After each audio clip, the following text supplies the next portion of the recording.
and it's the usual, I'm just welcoming everyone. This is our 6th webinar in the series of developing your digital skills. And today we're going to hear from Lorna Steele. Many of you will know, Community Engagement Officer at Highland Archive Service, part of High Life Highland.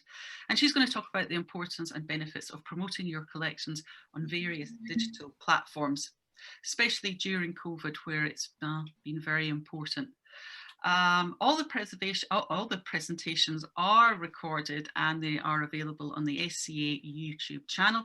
I will also send out a copy of this recording to you afterwards, along with our feedback form. I do appreciate if you can all fill in your feedback forms just to let us know where we are doing the right things, but also if there's anything that we could do better, we'd like to hear that too. And I just want to give you a quick rundown on the other webinars we've been doing. So we looked at the introduction of digitization, and then we looked at the different types of material you might have in your collection. So flat documents, but you also might have sound and film in your collections, and also what about objects and 3D digitization. So all of those talks are available as recordings, and they are on our website if you want to look at that. Just a little bit of housekeeping. We have a lot of people joining us today, so if you can use the chat room button like you are doing already to post your questions. At the end of Lorna's talk, I will ask her the questions. I'll try and group them so that we can talk about various subjects along the way. But we will try and get through everyone's question. But at the end of this, Lorna will be providing her email address so you can contact her directly. If anyone would like to use closed captions, that means a live transcript of what's being said. You will see at the bottom of your screen, it might be at the top for some people, something called live transcript. It's 2 C's in a box. If you click on it and you can press it on, and then you will get the actual words at the bottom of the slides. Some people find this helpful, but I must warn you right now, it doesn't always pick up in any sort of technical language. It's very much more a sort of general closed captions, but that is up to you. Any problems as well in the chat room, and I will try and help you out. But otherwise, I'm just going to hand over to Lorna, and let's get this started. Thank you very much, Lorna. Hello, and I'll start with a comedic story about using live captions, which was I did a whole talk about the Fraser Tytler collection. And someone messaged me afterwards to say, I loved your talk, but every time you said a Fraser Tytler, it came up with freezing toilet paper. So I'm wary about closed captions, although as you say, they do have a lot of uses. So welcome to today's session. My name, as Audrey says, is Lorna Steele. I'm the Community Engagement Officer for the Highland Archive Service. I have a very diverse remit. I work a lot with community groups, with schools, with people in prison, people in the care system, all sorts of different things. And of course, I've done a lot of digital engagement during COVID. I'm very, very conscious that the people joining all over, I just saw Kampala coming up on the screen, so there's people joining from all over. So I wanted to start with a very quick overview, one slide of the Highland Archive Service, who we are, where we are, and then go into some of the digital platforms we already had before COVID, some of the things we have continued to do, and some of the things we have developed, and then round off with some of my tips of how to start with digital engagement if you haven't done much of it already. So this, as many of you will know, is a map of the north of Scotland. So this covers the Highland area. We cover about 1/3 of the landmass of Scotland, so it's a big geographical area. We have 4 archive centres, as you can see there. The Highland Archive Centre in Inverness, Lochaber Archive Centre in Fort William, Skye and Lochaber Archive Centre in Portree, and Nucleus, the Nuclear and Caithness Archives in Wick. Across the 4 archive centres, we preserve, conserve and make accessible archive collections for the whole of the Highlands.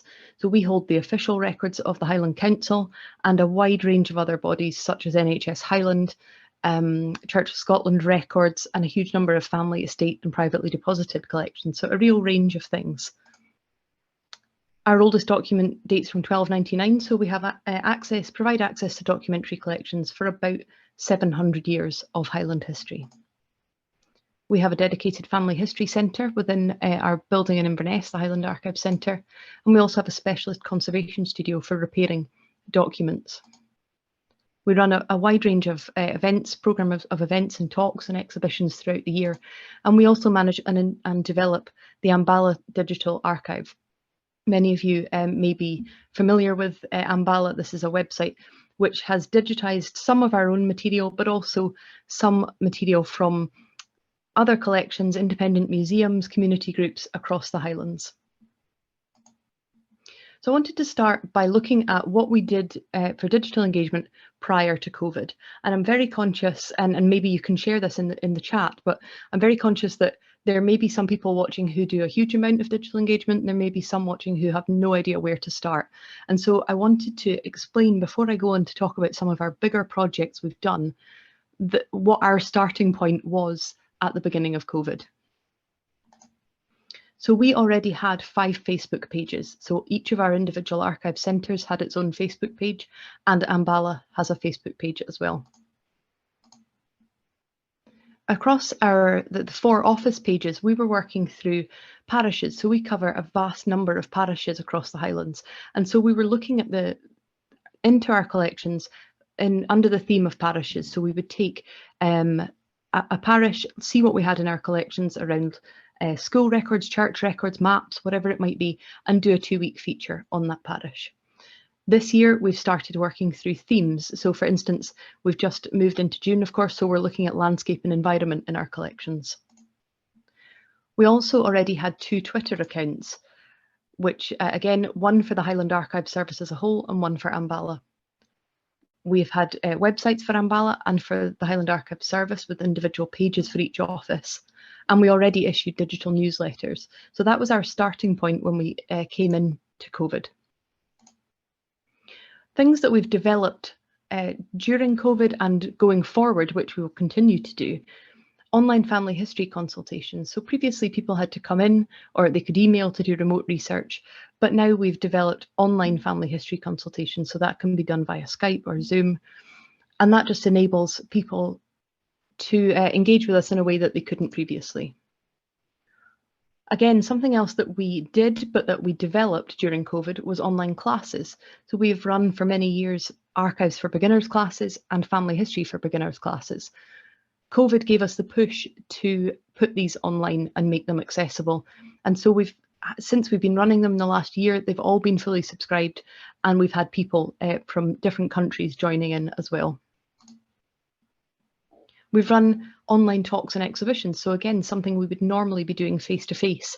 We had to think, how can we transform that so that we're still delivering that service, but in a way that people can engage with when they're literally not allowed out of their house.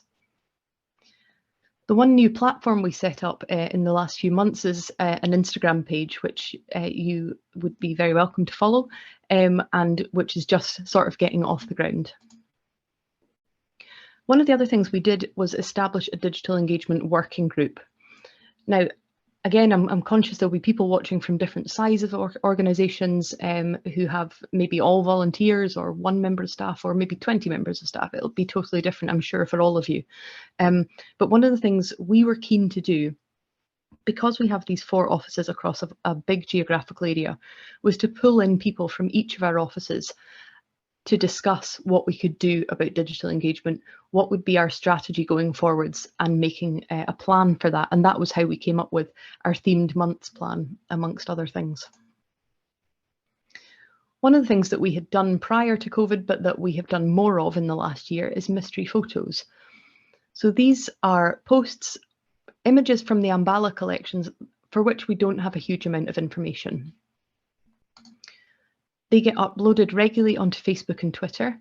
And as you can see from the text, if you can read it on your screens, you can see there's just comments like, here's today's mystery photo. The current caption we have on the website is planting potatoes, sky 1890. Can anyone help us give it a more precise location? Or the other one, here's an image of 2 gentlemen fishing. Do you have, could you get in touch with us if you recognise where this photo was taken? And you can see there the kind of engagement that those posts get. There's that left-hand one with 492 people reacting, 34 shares of the images. There's a twofold result of doing mystery photos. One is a huge benefit to us, which is that we gain more information about the images in our collections. So we are able to learn more about them. Also, we get some stories and some memories associated with it. So people will say, oh, my father took me fishing there, or, you know, my mum and I used to go for picnics there, or whatever it might be. It also engages people regardless of their personal connection. So we were picking up people who live in the area and were very familiar with it, but also people who were just liking the photo, no emotional or historical connection to it. They just appreciated seeing the old images. And as I said, we end up with information added into that item's record. This is very quick to do. It's easy to upload. It's quick and easy to do, but it takes time to find suitable images, and it takes time to update the record afterwards. And if you don't follow through that kind of less fun part of it and update your record, then really you haven't gained what you could have gained from it. So it does take time to do the kind of work afterwards. Of course, sharing mystery photos comes with copyright considerations. As to who owns the image, is it still within copyright, things like that. I wanted to move now on to things that we've done completely from scratch. So I've covered what we had before, what we've built on during COVID. This is something we have started completely from scratch in the last year. So a series of blogs. Our blogs are a detailed look at a specific collection. Now, as I mentioned, we have 4 offices, and in all of those offices, there are local authority records, church, health board, things like that, but also a huge range of privately deposited collections from individuals, families, businesses, sports clubs, all sorts of things. So there's a massive scope for us to do this. So a detailed look into a specific collection with an introduction to the collection, some information about the provenance of it and about the authors. How did we come by this collection? Who created it? Information about the formats. Something that we've always found is that when you give a bit of background information, and you know, Audrey will know this as a conservator as well, when you show some behind the scenes things of how we look after things or how we accession things, that always gathers a lot of interest. So it's something we often include is the format of a collection in our blogs. This comprises 20 boxes, or it comprises volumes, or whatever it might be.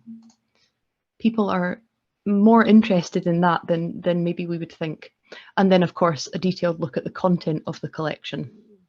These are uploaded to our Nucleus Facebook page, so that's our Nuclear and Caithness archives, every 2 to 3 months.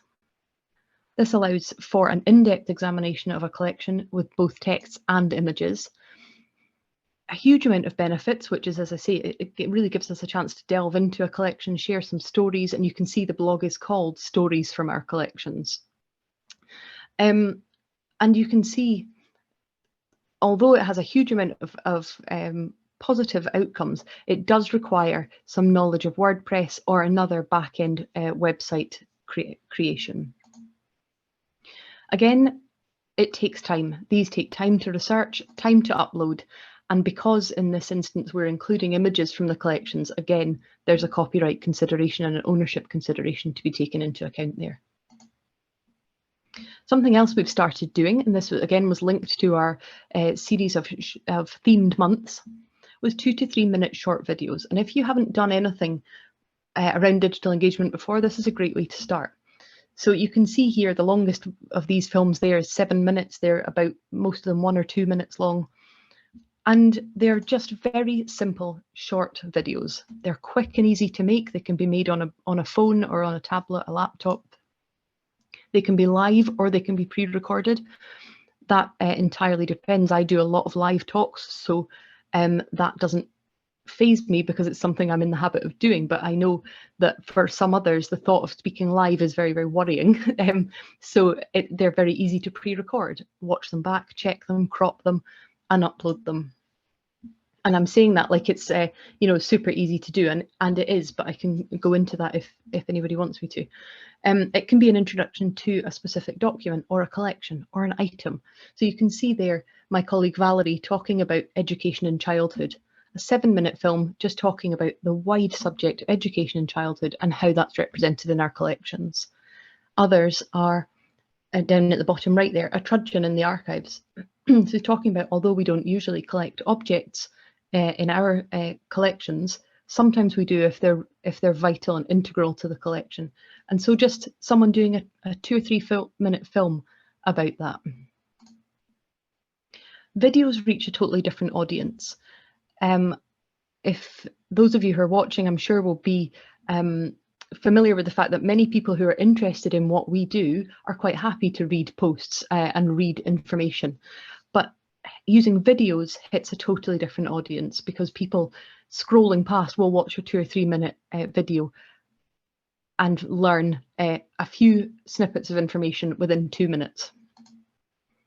It's also a really good way to become confident creating very short films before you go on to create a bigger project. Now, one of the main things that I was asked to talk about today is the Learn with Lorna series. Now, this is one of the main things that we've developed during the last year. So this is a series of short weekly films that are shown on our Facebook pages and on our YouTube channel. I do these every week. So I release one every Wednesday. So I did one just before I came onto here. So they go out live on a Thursday morning live at 11 o'clock. Live on Facebook, and then subsequently uploaded to YouTube. You can see on the left-hand side there some of the subjects that I've covered recently. So pubs, inns and the temperance movement, the growth of Highland tourism, stories from the Highland Mountains, the Battle of Culloden, things like that. Those are kind of big subject-based ones. But you can also, I have also done a load on specific collections. So for instance, on the right-hand side there, stories from the asylum records, or focused on one particular person in our collections. So in the middle there, you can see Elizabeth McDermott and George Grant, Jamaica. And that's the story of a lady who would have been termed at the time a free black lady in Jamaica, and the story of her relationship. The films go out, as I say, every Thursday morning, 11 o'clock. They are half an hour long, roughly. If you've watched any of them, you'll know sometimes I go over, because I quite often interact with people who are watching, and so that can make it last a little bit longer. They go out every Thursday morning, 30 minutes long. We're currently sitting at 180,000 views for the series. So I don't know how clearly you'll be able to see on my screen there, but those examples that I've got there, the asylum records, they are 5,500 views. The Jamaica one, 3,500. So usually around about 100 people watching live, and then several thousand hitting it on catch up. I put out a survey a couple of weeks ago. It ran for 2 months, marking, because it had been a year since I started Learn with Lorna. And when I started the series, it was very much because we went into lockdown in March 2020, we needed to do something to maintain our profile. And I thought, this is an easy thing I can do. I can talk about the collections. I can talk, that's what I do day in, day out. What do I know already about the collections that I can share with people and communicate in a way that I won't be able to do when they're not able to come in? And so for the first 14 episodes, they were aimed at homeschooling. They were aimed at people who were at home with their children and needed to do a half an hour history something.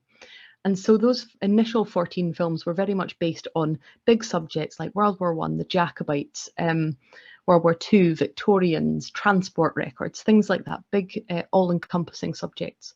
But I very soon became aware that the audience, there were certainly homeschooling parents watching, there were certainly children and teachers watching, but that I was picking up tour guides and local people who wanted to know more about our collections but hadn't been in the building, people in different countries who were interested in the history of the Highlands. And so as it went on and ran for the year, and as I say, it's still running now, I wanted to put out a survey to gauge how people were interacting with the series, what they thought about it. And I wanted to share with you some of the strengths of the series that have come out in the feedback.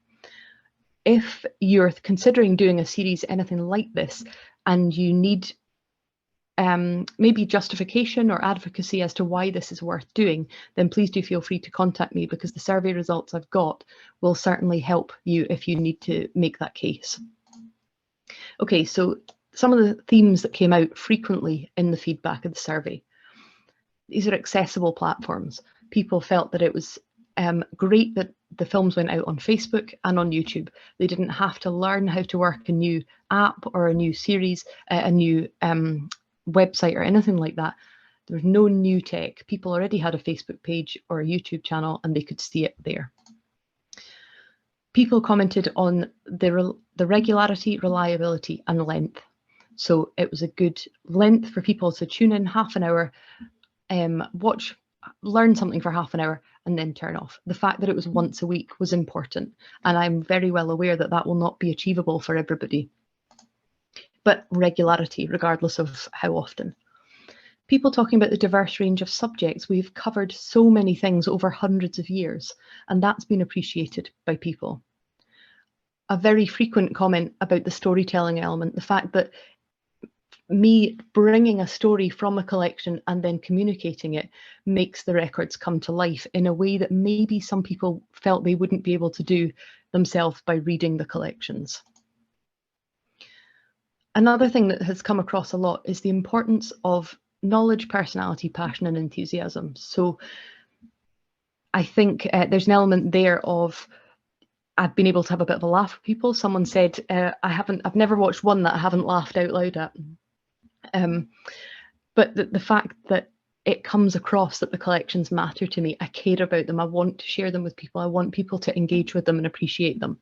But also I know about the collections. I in no way know everything about them, but I know about the collections that I work with. People appreciated the continuity of it being one person. Now, again, I'm aware that some of you may, it'll totally depend on your circumstances, what's achievable. But the fact that we started with one person and have continued with that has been appreciated. Maybe for you, if you want to run a series like this, it's always a group of people doing it. But again, it's that continuity is important. The fact that it was quite relaxed and quite approachable has been a big thing. So a lot of people in the feedbacks, numerous people saying, I felt like I meet with for a cup of tea with a friend on a Thursday morning. I feel like I know you now and we have a chat about a different subject each week. A real feeling of friendship and community has come out of this. And I don't know if anybody watching has seen any of them, but if they have, they'll maybe be able to comment on that. But I have found subsequently people who have been in communication with each other after the series, people who have made new friends because of it. And that's all, you know, I am out of that loop, but it's just people are forming contacts and making friends because of it. And the ability to watch back has been important. So the fact that people, if they don't see it live, can go back and catch it again. There have been challenges associated with the series, of course there have. So initially, I was not able to get into the archive centres. I am now, I'm still working from home, but I'm able to get in. But initially I didn't have any access to the collections. And so I had to use some creative use of my own family papers to illustrate the point I was trying to make about our collections. Occasionally there have been tech glitches, and I may be wrong, but my guess is for a lot of people that's the fear. It's the unknown of what if the tech doesn't work. And I have had that where users have been messaging me saying, for some reason I can't see you. And there's been times, I was speaking to Audrey just before I came on here, where Facebook has updated or Google Chrome has done a refresh, and that throws up challenges, and you need to be able to react quite quickly to that. Varied knowledge and experience of viewers is something to take into consideration. I was very conscious as I do these talks that some people may have lived in Inverness for 80 years and know infinitely more than I do. Some people may be living in the back of beyond of Ottawa and have no idea what I'm talking about a particular place. So it's just keeping an awareness of maybe people are very familiar with this subject and maybe they're not. So how do you keep all of those people interested and engaged without patronising anybody, but also without alienating anybody because it's too complicated? We got hit by scammers in the process of the series once or twice. This happened particularly on talks that were very high profile. So, for instance, when I did one about the clearances in the Napier Commission, that hit a vast audience. I think there were about 8,000 people viewed that one. And it hit a big audience, which meant it was picked up by scammers who put into the comments, you know, click here to pay to take part in this talk, which of course is absolutely the last thing we wanted people to be seeing and doing. That actually ended up working to our advantage because our management team had seen the benefit of the series, had seen how many people were engaging, and so they said, no, we're absolutely going to keep it as an open talk, but incorporate into your message the fact that people don't need to pay, but they're able to donate if they want to do so. And so actually that ended up being a way that we were able to incorporate a message about being a charity and appreciating donations while ensuring that nobody was led into paying where they shouldn't have done. The biggest issue, and I'm sure this will be something that's concerning many of you, is the resource of doing a series like this. In my particular case, it's been very largely on one person's shoulders. That was because of putting my name in the title. And that's with a dedicated engagement role. You know, my job is to be the engagement person for the collections. But even with that dedicated role, it's a huge amount of resource. It has made some issues for me being able to take holidays or being able to take time off. So I'll find very frequently that I will take a week off, but I'll still work that day because the engagement when it's a live film is better. And so I think I've had one week off in the last year that's actually been a full week, and that's through choice, but it's just something to bear in mind. If I then need to pre-record the talks, that throws up a range of other issues in terms of scheduling them, making the film a size that can be uploaded easily, things like that. And therefore that has a knock-on effect of the sustainability, because as we start to reopen, I will go back to working in schools, to working in care home groups, you know, all sorts of other things, that then where do we find the balance? Perhaps as well, there is a specific skill set required to select what stories you're going to talk about, to communicate them and interpret them in a way that's meaningful, while also being able to interact with viewers at the same time. One of my colleagues said to me, you know, I could do the research and I could do the talk, but I would be totally thrown by people chatting to me out in the screen. So it's just finding a person or people or a way of managing those different skills that are needed. I'm not going to linger on the screen because I'm well aware there's no time for this to be read, but there are many positive outcomes for the viewers that have come out of this series. Some of the comments that are there, and if you're watching this back, please do pause and read them, because they're really some lovely comments from people.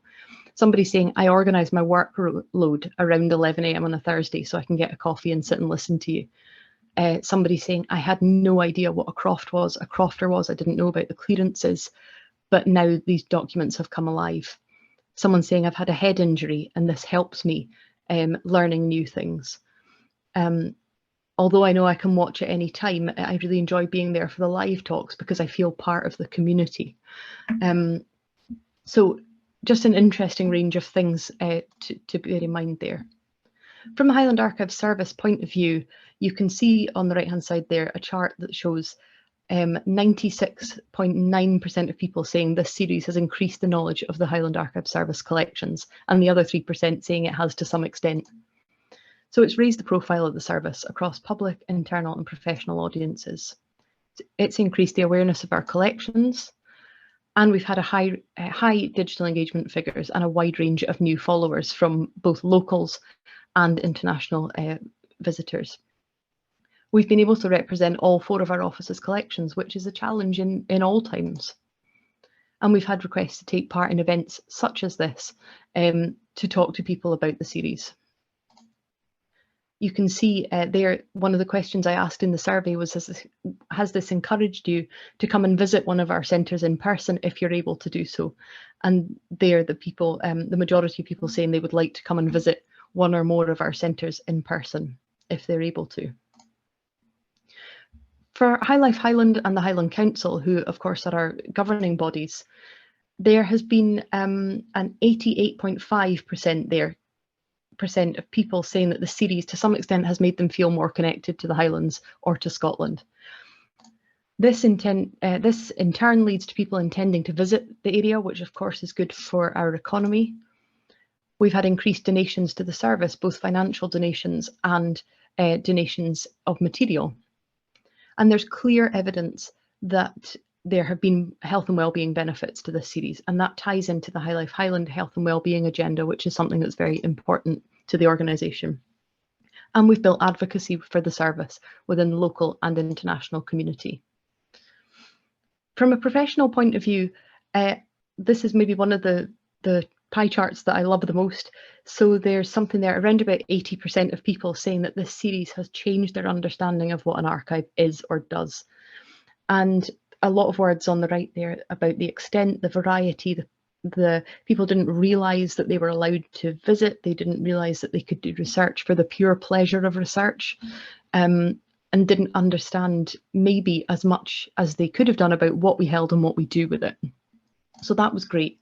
And you can see here, and again, I won't linger on this, but some people commenting about the outcomes for the profession. So I didn't realise the wealth of information that was available.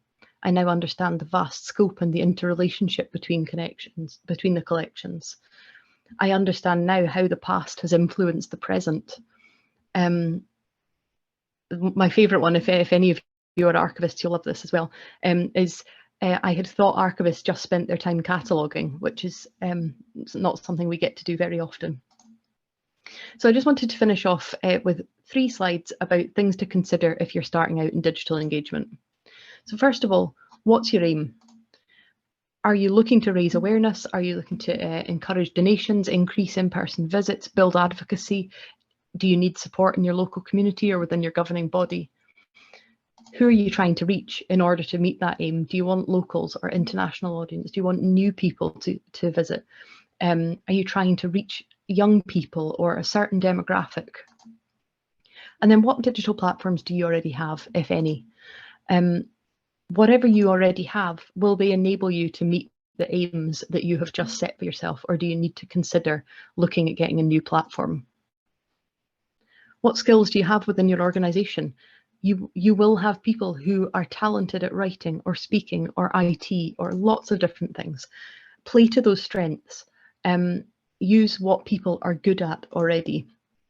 And also play to the strengths of your collections. What do you hold? And Audrey mentioned this before about the types of things you might have in your collections. How can those things best be communicated and shared? If you can, make a rolling plan several months in ahead. So I have the Learn with Lorna talks publicly scheduled till the end of June.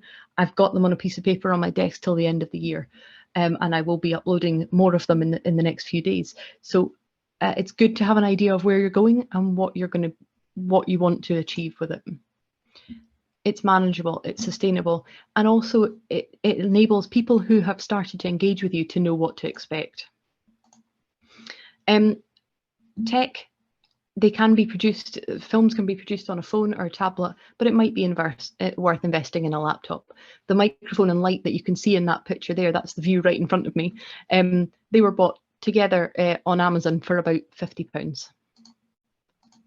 Biggest thing is the time. Be realistic about how much time it's going to take you to produce either a film series or a blog post, and then the resource that you have available, and plan according to that resource. Again, copyright and ownership, GDPR, take those things into account. Make sure that you know who owns what it is that you're sharing. And then finally, sustainability. Whatever you decide to do, make sure it's manageable. You don't want to set off with something that you then can't finish or that then kind of tails off. So as sites reopen, people start going back to work, things start happening again, you want to be able to keep the engagement going and not have it disappear. And so linked to that, start small. Start with social media posts about your collections, short films about an item or the people in your group. We found anytime we do a film or a photo with people, people are really interested to learn about who we are and what we do. It takes time, okay? I'm talking here about big numbers and lots of engagement. It takes time to get to that point. So start small, but have fun with it, because people are really keen to learn about what it is we do. The things we do every day are such a privilege, and people are amazed to learn about our jobs and the collections that we hold. You know more about your collection than anybody else does. So you already have knowledge that you can share with people. and people love to see that enthusiasm and passion coming across. Audrey, I'm going to stop talking. I have probably vastly overrun, so I will stop talking and I'll stop sharing my screen, but I hope that's been helpful to people.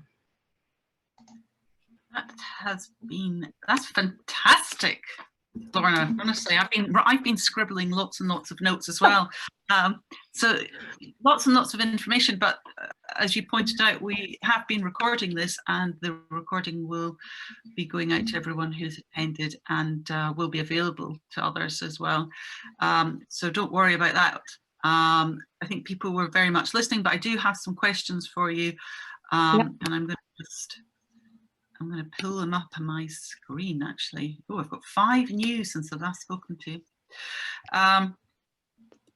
Let me just I think one of them was, I'm looking back now, is a fantastic presentation. Thank you very much, coming from Carl B. Is it difficult to edit the videos? Do you need special skills? It's been sort of mentioned a few times. Okay, so for Learn with Lorna, I don't edit them at all. I go onto our Facebook page.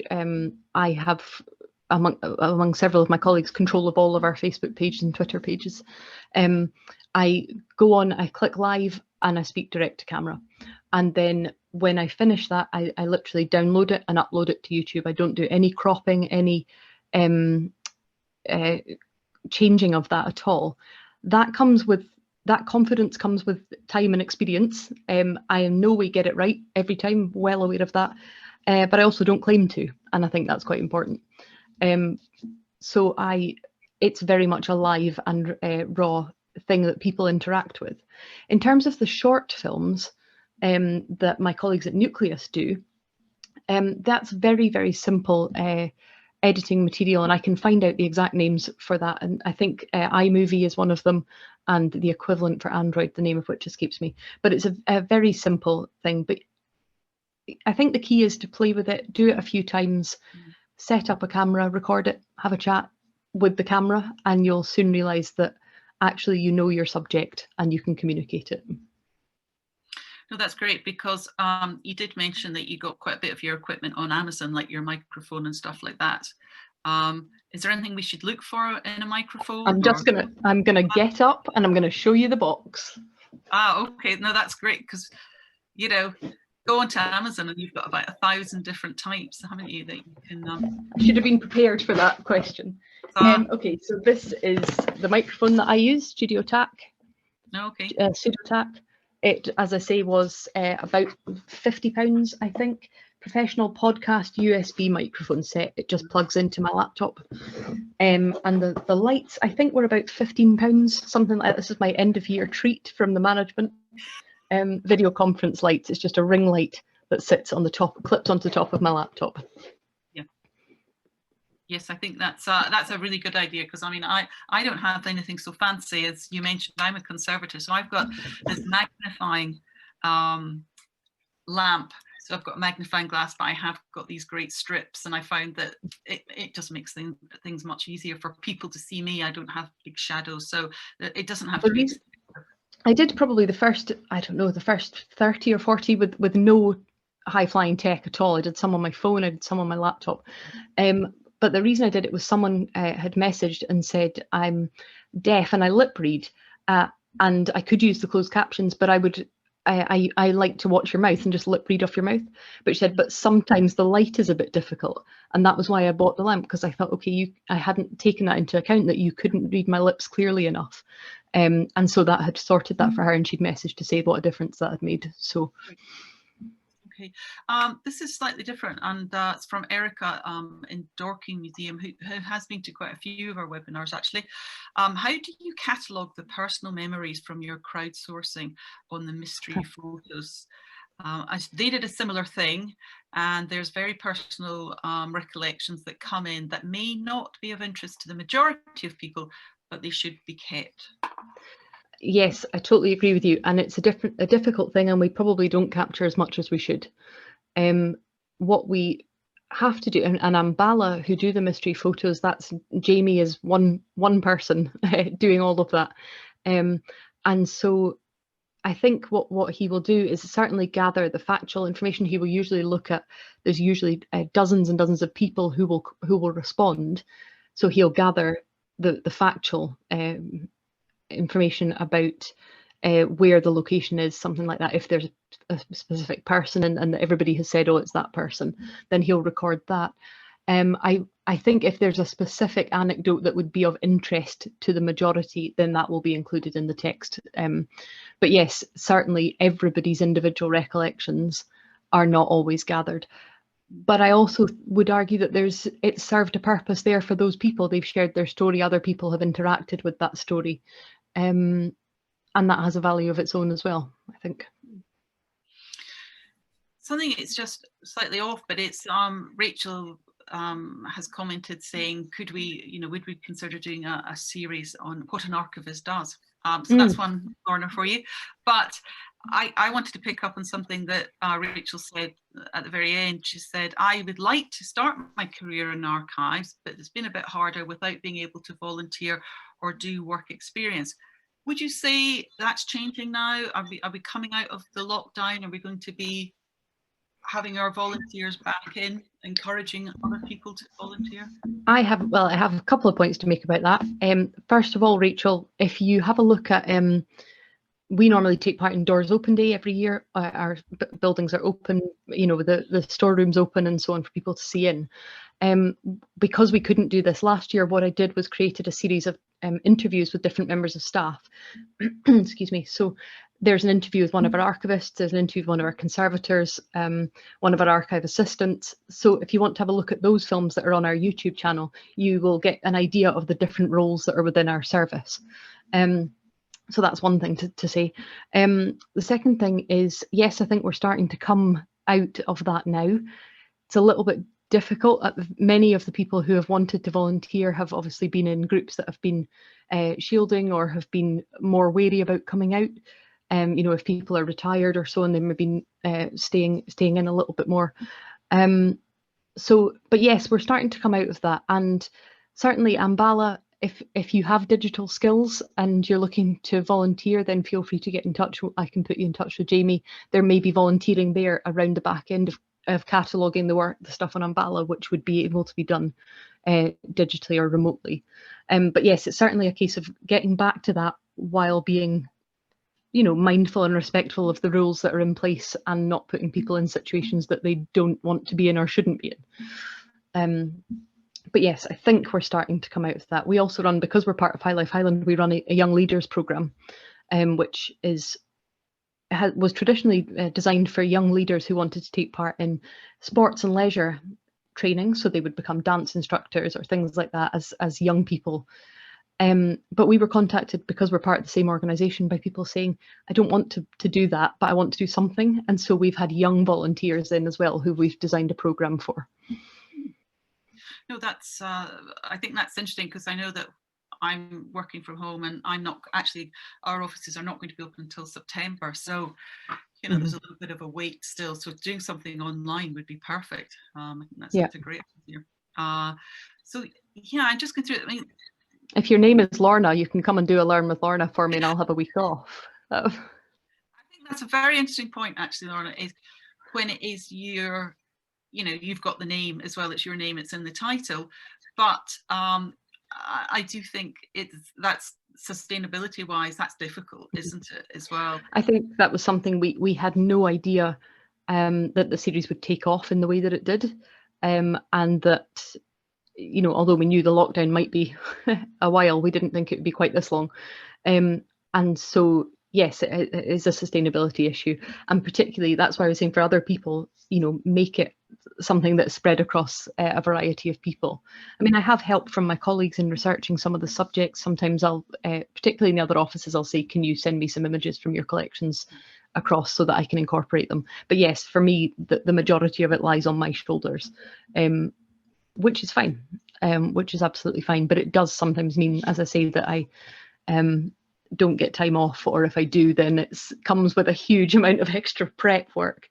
If anyone has watched live, they'll know I took 1 week off this year, and when I did, I went and sprained my ankle and ended up in A&E on my one Thursday off this year. Yeah.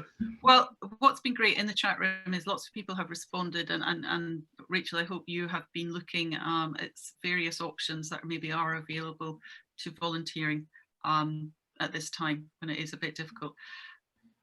The chat room's been fantastic. It's been really busy, and I think you've all, I mean, Admin Camp 21, who is a regular to these webinars. I'd love to know who that person is. They've provided. Wait until they've replied. Yeah, they've replied to. They've given some ideas around software, so I think that's really helped other people. I won't read all of that out, but I'm just doing a very quick. Lots of thank yous, Lorna. It's been fantastic. Congratulations on the series. It's really been such a pleasure to do. It's really been a pleasure, and to see people, you know, getting in touch and saying, I had no idea you had this range of material, or I didn't know that you would share it like this, or it's been really, really encouraging. And a really nice one from last week, someone joining for the first time, and everybody who was already there, who's watched regularly, was saying, hello, nice to welcome you, nice to have you with us. And she sent an email to the service saying it was, what a welcome I received as a first-time live viewer. It was so lovely, all the other viewers getting in touch with her. So that was really nice. It's really created a community. Yeah, and I mean, as I say, I'm sending around the feedback forms, and if there's things that you do like, or you think that, you know, you've got ideas about doing sort of more engagement, please complete the feedback forms and give us as much information as you can, and we will hopefully do more things like this in the future. Laura, you're busy anyway, but hopefully you'll come back and be with us. Absolutely. At some point. Wonderful. So I'm going to say we're gone a bit over by 10 minutes, and it's off to get some lunch, I think, for you. But thanks again, and hopefully we will see you again soon. Thanks. Yep, absolutely. Thank you. Cheerio. Bye, everyone.